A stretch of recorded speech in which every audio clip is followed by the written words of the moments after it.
Hello, and welcome back to my channel. If you are new here, my name is Layla, and in today's video, I'm going to share with you how I went from a net worth of 0 to 100,000 in 2 years and 3 months. I'm very excited about this video. This is a milestone that I recently achieved that I have been working toward for so long, and it's one of those very exciting milestones. You know, they say that getting to your first 100,000 is the hardest. And I would say I agree, but kind of with a twist in there. I would say going from 0 to 100K was not as difficult as going from negative 82,000 to 0, but we'll get to that. This video is probably going to be pretty long because I do also want to give my background, some of my journey, give you my timeline, important milestones that I hit throughout that timeline. But then of course, I also want to break down the how, like what the main things were that helped me get to this point. So I will make sure to put timestamps down below. You'll see them on the screen so you can jump around if you want to watch certain parts. I will say that one of the hows for how I was able to accomplish this milestone was budgeting, tracking, and reducing my spending. And one area that you can definitely cut spending, and very quickly and easily too, is your phone plan. So that leads me to today's video partner, which is Mint Mobile. If you've been thinking about switching your phone plan, or even if you're just looking for areas in your life where you can cut back on spending, now is a great time to switch over to Mint Mobile because they do still have their promo going on where you can save even more money by switching. If you're looking for unlimited talk and text, mobile hotspot, high quality speed, data, coverage, and access to 5G, Mint Mobile offers all of that for as low as $15 per month. They're built on the nation's largest 5G network, and they're able to keep costs low because they sell directly to you online, meaning they cut out the retail stores and the salespeople. All you have to do is visit mintmobile.com/debtoverit or click the link in my description box. Enter in a little bit of information about yourself. From there, you can also determine if your phone is eSIM compatible, and if it is, you can quickly set things up right from the comfort of your home. If your phone is not eSIM compatible, that is no problem either. They will ship you a SIM card at no extra cost, and you will get that in a couple of days, and then you can still set everything up right from the comfort of your home. And yes, you still get to keep your same phone number.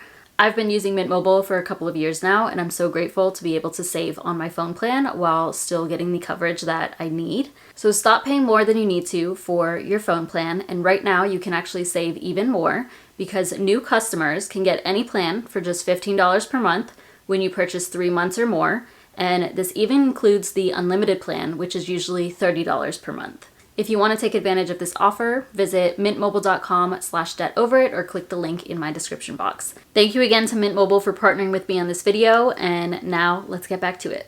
I do want to start with my journey, a bit of my history, because a lot of y'all watching this are either brand new here or you are fairly new here and you haven't watched all of my videos, which is obviously completely understandable. I don't expect everybody to go back and watch everything or to have been here for the last several years, you know? But I do get a lot of questions and assumptions on these things, so I'm gonna take it way back to when I was like a teenager. I got my first job when I was a junior in high school. I was 17 years old. I actually started at a Little Caesars. That's a pizza restaurant, if you don't know. And I was actually shaking the board. I think my role was literally called shaker boarder shaker, one of those. It was honestly quite embarrassing, but that's where I started. I started college when I was 18 years old. I went to Georgia State University. My first 2 years of college, I lived on campus. Now, that is important because that did contribute to quite a bit of my debt because I was paying for tuition as well as housing. I took out loans to be able to afford that. And throughout this time, I carried either a part-time job or a full-time job, just depending on, you know, the timing with school. So if it was like summer break, I would be working full-time. And then if I was actually in school, it was usually part-time. And this was through the end of high school and then throughout college. I worked as a server at IHOP. I worked the cash register at my university's bookstore. I worked at a doggy daycare. I held that job for quite some time. And then eventually through school, I also became a TA where I was teaching a lab. Any of the money that I earned during that time does not exist now. So I didn't save any of that money. I didn't invest any of that money. It was either put toward food, like groceries, so that I could eat, or I would go shopping. At the time, my vice was like makeup products, beauty products, hair products, as well as clothes and accessories. In October 2013, my sister and I moved in together. We bought a house together, and I put that in quotes because it was only under her name, but I did contribute to the down payment. And then I was paying a portion of the mortgage and utilities. And I lived in that house with my sister from October 2013 until February 2019. Now, living with her, I was still in school for like half of that time. I continued on to get my master's degree as well. And I went into even further debt so that I could afford to pay my portion of the mortgage. I also took on more debt because there were times where I was not able to pay my sister. So I owed her money, which makes up a portion of my $82,200 of debt that I've mentioned several times on this channel. I was still working, I was still in school, I was going into further debt because of student loans in general, but also I was working various part-time jobs, and it was just not enough for living, paying for everything. Like, I had credit card debt at this point because I was being irresponsible with my spending. But also during that time, specifically June 2018 is the official start of my debt-free journey, because June 2018 is when I hit my highest debt, and that was $82,200, made up of the money that I owed my sister, mostly my student loans, my car debt, as well as credit card debt. I then moved out of the house in February 2019. I went to an apartment completely on my own, February 2019, and I lived in that apartment. I loved it so much until May 2023. So it was about 4 years that I was there completely on my own. Nobody was supporting me. I am not married. I was paying everything on my own, because there's sometimes I see comments that are like, oh, was your husband paying for that? Or were you living in your parents' basement? Like, no. And during those 4 years where I lived alone, I hit quite a few milestones when it comes to my finances. And I think because I lived alone, it kind of pushed me to be more aggressive with paying down my debt and more responsible with my money. And I'm so glad I made the decision to live alone, because it was definitely scary. I knew it was going to cost me much more money and it was a big responsibility, but I'm glad I did that, because it kind of is what got me started even more so, being like obsessed with finances. So let me talk about these milestones. If I'm looking down, it's because I'm reading off of my notebook. So in March 2019, I became credit card debt-free. And that was a big deal because my credit card debt was costing me a lot of money. However, later on that year, I did go back into credit card debt, and that was not from spending irresponsibly or anything like that. It was because I did a balance transfer. I transferred some of my higher interest student loan debt over to a credit card. It was like $6,000, maybe $7,000 worth. And then I focused on paying that off, and I became credit card debt free again by April 2020. We all know what happened in 2020, and so student loans, luckily I had federal student loans, so I didn't have to make payments anymore, and then they were not accruing interest, so I was like, sweet, I'm going to focus on paying down my car. So that is what I focused on. I stopped paying toward my student loans, of course, and just put as much money extra to my car debt as I could. So then I became car debt free by February 2021. At that point, the only debt that I had left was my student loan debt. And because the student loans were still in forbearance and at 0% interest, I did not pay them, but I put money aside toward savings. I put my money into savings so that I could eventually pay those off. At that point, I had $36,000 of student loan debt left, so I just kept piling that into savings. And because I saved it, I actually was making money off of my debt. December 2021 is when I reached a positive net worth. So I had a negative net worth in November 2021, and then by December, I reached like $604 or something. So if you look at that timeline, it took me about 3.5 years to go from negative $82,200 to zero. At this point, I had contributed a little bit to my Roth IRA, but that's the only investment I had. I had some other random things too, but I didn't have a 401k, didn't have any other investments. So it was primarily savings, like just cash savings in my high yield savings account. But then in March 2022, I switched my career, like completely switched. I went to school for biology. I was a microbiologist for 4 years. I started learning Salesforce, and then I became a Salesforce consultant in March 2022. Now at that point, I did see an increase in my income. It wasn't anything significant, but it was enough to be a little bit noticeable. And I also was able to contribute to my 401k with a match at that. So this is when I started contributing to a 401k for the first time. In 2022, I also maxed out my Roth IRA for the first time, but I actually finished maxing it out in 2023. You have from January of that year to the following April, you have like up until the tax season to contribute to your Roth IRA. So I took advantage of that. I did as much as I could in 2022, but then in January of the following year, I was able to completely max out for 2022. I became debt-free by March of 2023. Now, technically, I was not officially debt-free because we still, the student loans were still in forbearance and at 0% interest. But like I said before, I had $36,000 of student loan debt left. And in March 2023, that's when I reached $36,000 saved specifically to pay back my student loans. So at that point, I was debt-free. Like that money was reserved for me to completely pay down my debt, and I was earning interest on that. So like, I'm not gonna pay it off when I'm making money off of it. So I waited until later in the year when interest actually resumed. We had to start making payments again, and I officially became debt-free in September 2023. So yes, technically debt-free, March 2023, officially debt-free, September 2023. By June 2023, I maxed out my Roth IRA for the year.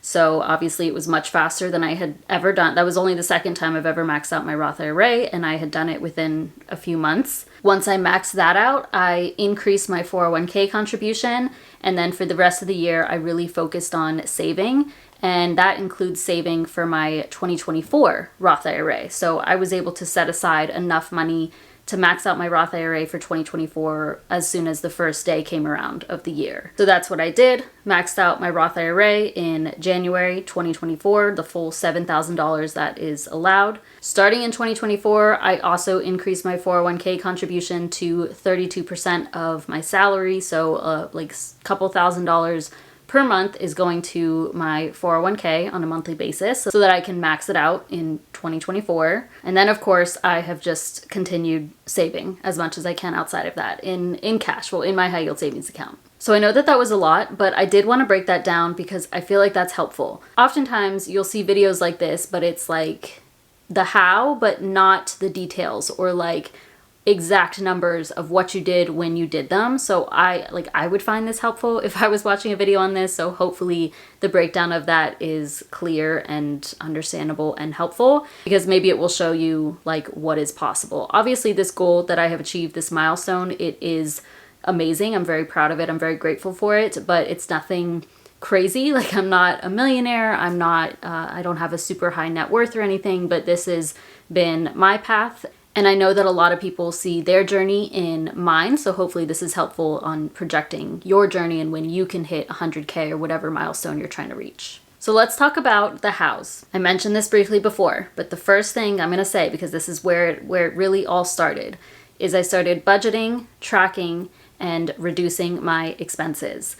Just financial awareness in general, becoming aware of my financial situation, understanding where I'm at, learning more about finances, and just paying attention to my numbers, to everything about my finances is really, really helpful and is key to any of your financial goals. For me, this really started with tracking though. So I wasn't budgeting. I also wasn't completely aware of how to budget. I wasn't too into finances yet. I just knew I needed to track my spending. And I even have spreadsheets from back in 2018 and 2019 where I listed the areas that I was spending money, and I would log my spending for each of those areas every single month, and I'll put up screenshots for that. I can't express it enough, just becoming financially aware and more educated on finances was truly key to starting this journey and getting to where I am now. The second thing is that I reduced my consumption of things. And I know this kind of goes with number one, but really what I want to call out here is that I did 2 low spend years, and I have several videos that document my journey with this, or at least I am showing like how I'm preparing for them, some tips for doing low spend years, and obviously tracking as I was going through them. And the first low spend year that I did, which was in 2020, it was honestly one of the best years to do that. But I feel like for me, that was a huge turning point because the year prior to that, I remember I had spent quite a bit on personal spending. And this would be, books, clothes, shoes, etc. It was just anything that I would count as personal spending. And obviously, because I was spending more on unnecessary things, I was putting less towards savings. But that was completely flip-flopped when I did my low spend year. So there was like no personal spending, and then all of it went to savings instead. That also caused a big shift in my financial journey because doing those low spend years really helped me realize what I want to spend my money on, what I actually want to prioritize my spending on. And that leads me to number 3 is I figured out where I want to prioritize my spending. Now, I am by no means perfect. I still spend on things that are unnecessary. I still spend on things that aren't in my prioritized spending areas. Y'all have seen me spend my money on a number of unnecessary things. Clothes, shoes, you name it. Those aren't things that I see as priority in my life, but do I enjoy spending on them sometimes? Sure, of course. But now when I do purchase those things, I'm much more intentional with my purchases and I'm going to be more responsible. Like, you're not going to see me spending thousands of dollars on things that I don't want to prioritize my spending on. But throughout the last few years, I really narrowed down what I do like to prioritize. My health, experiences, travel, and books.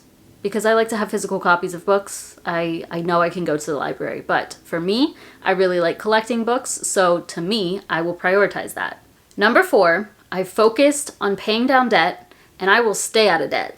I think for most people, debt is the main problem. Like, this is why I have such a focus on paying down debt. And that is exactly why I chose to pay it down instead of heavily saving, heavily investing. Because being debt free is life changing. And I just, like, nothing compares to it. I can't express that enough. I've made a full video talking about this. I can link it down below. But I just absolutely love being debt free, and I think more people need to focus on that instead of like all the other mumbo jumbo in the finance space. Being debt free creates a lot of options in your life, and obviously it's also going to help your net worth because your debts are going to have interest. I know some of them are at 0%, some of them may be less than 2%, less than 3%. But for a lot of people, they have credit card debt that is over 27%. They have a mortgage that is 8%. They have student loan debt that is 7%. Personal loans that are 12%, so on and so forth. Those debts are working against you. They're working against your earnings. They're working against your net worth. Nothing about it is serving you. Back in 2018 and 2019, when my debt was much higher, I was paying thousands in interest between my student loans and my credit cards. But that amount of debt that I had, I only allowed it to work against me for a couple of years. Like I said, I was really focused on paying down my debt. I wanted to especially pay off the high interest credit card debts. And I use the debt avalanche method where you are focused on paying the highest interest debts first and then moving on to the lower interest debts. I prefer doing that because it saved me money and also sped up the process. And I think a lot of people have a harder time getting to a higher net worth because they currently have debt, but then they go into more debt, or they have debt and, like, let's say for example you have a car and you owe on that car, you're still financing it, but then you get a new job, maybe you're getting paid more, so you're like, ooh, I want to upgrade my car. So instead of a $400 car payment and maybe you had like $10,000 left to pay on that car, now you're like, hey, I'm gonna get that $50,000 SUV and now my minimum payment is $800 a month. And you see, a lot of people just get stuck in this cycle and it really can tie you down. If you want to start a business, if you want to travel, if you want to leave your job and go to something that's lower pay, you're going to have a harder time with doing that if you have debt hovering over you. Now, I know not everybody feels that, and there are some people who can leverage debt, but for the most part, it's going to be beneficial to pay off your debt, at least the high interest debts, and stay out of debt. Number 5, I created a more efficient and more affordable lifestyle. Now, I was going to break this one out into a couple of things, and that was going to be like food out / drinking, and then on the other hand, having more affordable hobbies, but I think I can combine the two. So let's start with that first one, food out and drinking alcohol specifically. Most people that I talk to about finances, including my clients, the area that they have the most trouble with is food out. Now, what made this even worse for the vast majority of people is Uber Eats, DoorDash, anything where you're getting your food delivered to your house. I rarely ever get food delivered. I've maybe had food delivered to me 3 times in my adult life. I absolutely love food, and honestly, I'll say that my boyfriend and I really enjoy food together. You know, it's like a bonding thing. I feel like that's something that makes us happy to do together, is going out to eat, getting something fun to eat. But for a couple of reasons, we definitely try to limit that. One is finances, obviously. These days especially, going out to eat is so expensive. Like if you're paying for just yourself, you're probably going to spend over $20. If it's you and your partner and you're sitting down having somebody serve you, you also have to tip, of course. So then it's going to be like 40, 50, 60, potentially even more, especially if you're traveling. Like it definitely adds up. So that's really the main thing. The other thing too is oftentimes I find myself ordering things that I can make at home for more than half the price. And sometimes that's not the case, but I'm vegan, so I feel like vegan foods, vegan restaurants definitely up their prices, and it's pretty frustrating. And it's these foods that I can go and buy at the grocery store and make. They taste better sometimes when I make them at home, and I can pay way less. So I would rather save my money, cook it at home, and be in the comfort of my home, and I don't have to tip anybody. Going along with that though is my health as well. When you go out to eat, there are some places that are healthy, but of course we don't know what they're putting in their food, what oils they're cooking in, what food is around the food that you're eating, you know? So that's another thing too. Reducing how much you go out to eat can also help your health. Drinking is a big one. You can pay, you know, for just one drink, it could cost you $15, $20. Like it is crazy these days. And then even with that, you're expected to tip. I do not drink at all. Of course, I know that most people drink, but it's an area of my life where I am proud to not be a drinker, and I'm also very grateful to save the money. Like I am not going to spend $15, $20 on a drink. Like no. Especially one that is so bad for you. But where I'm going with that overall is that the lifestyle choices that I've made, the habits that I've made over the last few years around what I eat and what I do has helped my net worth. I mentioned how I have affordable hobbies as well. Honestly, I like any hobby that is something your granny would be doing, you know? Like you'll see me reading books on a Saturday night. I recently picked up crocheting. I enjoy walking. I go to the gym. Obviously, I create a lot of content. I'm quite busy, so like I work a full-time job, and oftentimes I'm like editing videos and stuff like that. But the things that I enjoy in life are very simple and very affordable. Even things like reading and crocheting.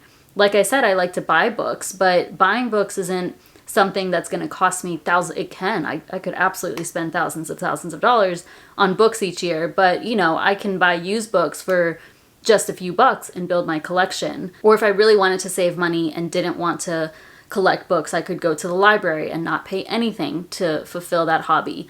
Walking is free. Being outside in nature, going hiking, that sort of thing, all of that is very affordable and accessible. And as I mentioned before, I do really enjoy spending money on experiences as well. So you'll still see me paying for things like concerts or going to certain events, but that's not anything that I need to do on a weekly basis. It's when those things come up. But for the most part, the things that I do and the lifestyle that I have built, the things that make me happy, are very affordable. All right, and then the final thing would be that I increase my income. And I would say that this is probably one of the most important things on this list. As I mentioned before, I switched careers, and I did that intentionally. So I did it for a couple of reasons, but one of those reasons was so that I could increase my pay. So I went from a government job in the biology space to tech. I had been at my biology job for 4 years, but when I started my tech job, my starting salary was more than what I was making at the 4th year of my biology job. So it wasn't anything crazy. It wasn't a huge jump. Even now to this day, I haven't seen a huge jump in my income like I was expecting to from my tech job. But of course, it did make a difference because I saw a pay increase. I also was able to start contributing to my 401k and getting a 6% 401k match. I had a number of other benefits, including working remotely, so I didn't have to commute to work anymore. That reduced my gas expenses, wear and tear on my car, that sort of thing. What helped me to transition careers was the Talent Stacker program. I'm going to plug that as well. That's always linked down below. I joined that program. That's really what pushed me to make the change. It all started from a finance podcast, actually. That's where I first heard about it on Choose FI. heard about Talent Stacker, signed up for Talent Stacker. That is how I started getting some experience and then ultimately landed my job. An important thing to call out here though is that I did not go back to school in order to make this career change. That was like a major, like number one priority. I did not want to go back to school. I didn't want to have to invest, $10,000 to have to learn anything. I didn't want to have to learn something super complex. So that's where Salesforce and Talent Stacker came in. So making a complete career change may not be for everybody, but I would encourage you to hop to a different job if that opportunity is available to you. Like if you've been at a company for several years, they're not increasing your pay too much, you're not getting the promotions you deserve, you're not getting bonuses, anything like that, I would encourage you to look elsewhere, see what your options are, because honestly, one of the best ways to increase your salary from your full-time job is by job hopping. There are people who will say, especially the older generation, like, no, you need to stay in job for years. But if you are in certain industries, specifically the tech industry, hopping every couple of years is going to help you to increase your income. And then for years, I have worked on side hustles. I have made some source of extra income, even if it was only 20 bucks a month. There was something that I was doing, trying to grow my side hustles, and that really worked in my favor. During my last career and going into this career, I was working on my side hustles. I have a couple of YouTube channels, a couple of blogs. I started financial coaching. Everything really started to grow over the last couple of years, and now it has turned into a small business. So in the past, where it was just like, $10,000 extra in the year, now it's like a full-time job. Some people's full-time job is what I make from doing all of this. And this has created a lot of opportunities, not only for me to increase my net worth, of course, but now I would like to take my business full time, and it's something that I'm working toward. That's why I have the sabbatical videos, and I frequently talk about taking my business full time. But I was able to increase my income from my job, able to increase my income from my side hustles, and obviously that allowed me to save and invest a lot more. And then in combination with me reducing my spending, finding where I want to prioritize my spending, the gap just got bigger and bigger. So I was spending less, making more, and that difference, just putting that towards saving and investing. One other area that I would say I increased my income was credit card hacking and account bonuses. I talk about this very frequently on my channel, but I do open credit cards and accounts like savings accounts and checking accounts fairly frequently to take advantage of bonuses, and this has helped me to make extra income, quite a bit of extra income throughout the last few years. So it's nothing crazy, but I am happy to trade, 10 minutes of my time for a $400 checking account bonus. If you look at it from a different perspective and say like, oh, okay, I got 400 bucks from this bonus, I got another 300 here, another 500 here, whatever the case may be. If you add that all up, it's like paying for a full month of your mortgage or a full month of your rent or 3 months of groceries. Like it's pretty crazy what you can make from extra income. So I've just always found ways. And as I just said, increase income, lower expenses, the difference gets saved, invested, and then your net worth grows. All right, I know that was a lot, so if there's any specific questions, please feel free to comment those down below. I feel like I can expand on a lot of topics that I talked about on this video in like full videos. So I don't know, maybe more to come, but I do hope that this was helpful if you are in debt or at a point where you've just reached a $0 net worth or positive net worth, and now you are trying to see what's possible, what will help you get to your first 100K. And then the more that you have saved and invested, the more your money works for you and the faster the next milestones will come. Thank you all so much for being here. I really, really appreciate it. Please give this video a thumbs up, subscribe if you haven't already, and I'll see you in my next one.